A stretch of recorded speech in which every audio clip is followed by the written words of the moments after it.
Cervical cancer is the number one cause of cancer-related death in women in the developing world. In sub-Saharan Africa, it has become an epidemic, with a mortality rate of 50% and the highest incidence in the world.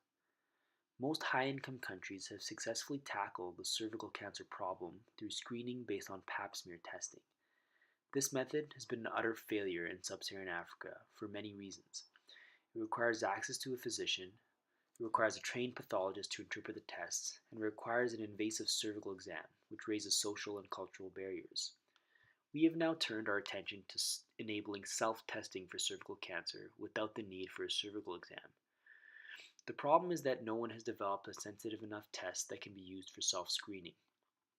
At Innovative Canadians for Change, we have partnered with the University of Alberta and have developed an innovative, novel test that uses self-performed vaginal swabs to detect oncogenic HPV, which causes more than 98% of cervical cancers.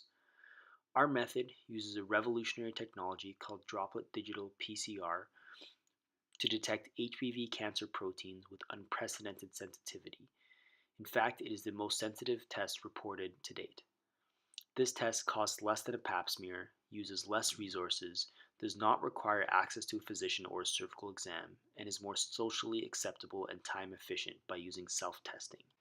Our proposal involves a pilot study to determine the utility of a screening program based on cervical cancer self-testing using our novel assay. If the 12 million reproductive age females in Kenya were screened, we could prevent more than 5,000 new cases and more than 3,000 deaths each year. I hope you'll join us in helping to stop the cervical cancer epidemic in Africa.